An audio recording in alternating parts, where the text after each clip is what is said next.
Hi, I'm Nate Katz. I'm a senior this year, Team Tarbut, Team Yellow here in Maccabi. We're going for the win, and I'm going to be giving you just a brief Dvar Torah about Hanukkah. So I hope you listen, I hope you enjoy.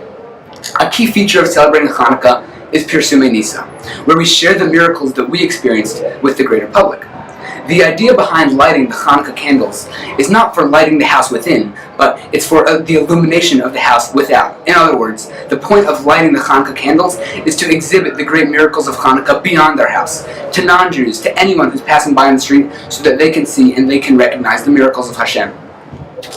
But other aspects of Hanukkah celebrate the victories of the Jews to withstand the pressure of the outside world. So here there seems to be a bit of a tension.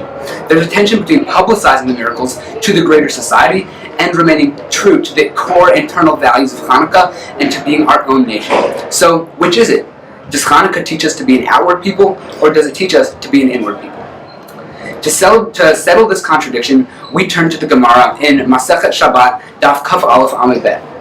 This instructs us to light Hanukkah candles not during the day, but only at night. Now, this seems a little strange because, at first glance this may seem strange because the Maccabees, who are celebrated on Hanukkah, they symbolize Jewish separatism, and yet the obligation to light Hanukkah candles at night is simply because we must publicize the miracle. So that again highlights this tension between the Maccabees, who were all about the Jews being our own inward people, and between being our outward people, which is what's exhibited by lighting the Hanukkah candles for the public to see.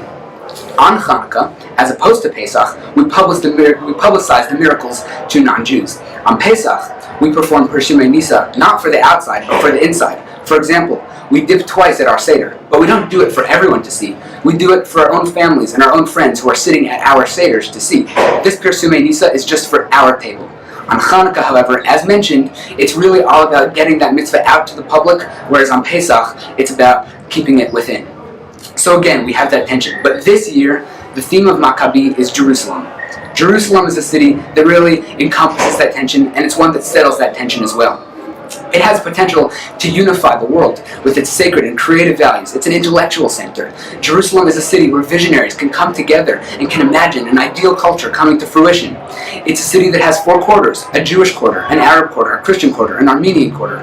It's a city that really highlights this multiculturalism, and that's what makes it a city of inward Judaism, because again, it's Jerusalem, it's our city, but it's about outward Judaism because we're really sharing our culture with the public. The history of Jerusalem has not been just smooth sailing. As exhibited by the sign on the 4th floor GLC office, a smooth sea never made a skilled sailor, and we the Jews must be skilled sailors. To do that, we must recognize the tough history of Jerusalem that really challenged the idea of a functioning multicultural city. When the Romans during the Second Temple period passed some laws restricting Judaism, it aimed at stopping the Jews from being a nation within a nation. The Romans recognized that having a nation within a nation that was only inward and not outward, was going to have really negative effects for the public.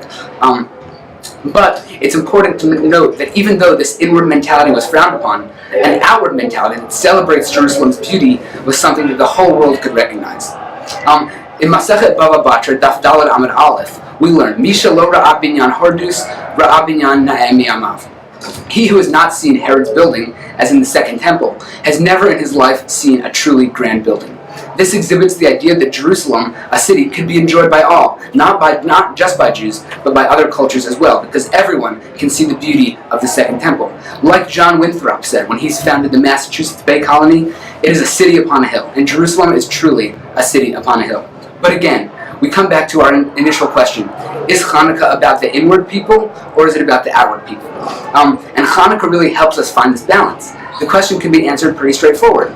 Outwardly, it's a holiday celebrating miracles that we publicize to everyone, but it also is about seclusion. We have our own cultures. We have our own traditions. Hanukkah is a holiday where we settle the tension between the outward and the inward. It's a holiday that really focuses on finding that balance, because that balance is what makes us the strongest people we can be. For example, we eat sufganiyot on Hanukkah, but you can walk over across the street to Dunkin' Donuts and buy 50 sufganiyot for $6.99, and you don't have to be a modern Orthodox Jew at SAR to do that. So, even though we have our own cultures on Hanukkah, it's cultures that we can share with the world, and it's cultures that really make us a strong people. We're modern Orthodox Jews here at SAR, and so we're used to these tensions. But we also recognize that to be the strongest people we can be, We must find a balance between being that outward Jewish people and the inward Jewish people, and Hanukkah is what helps us find that balance. Thank you, and Chag Sameach.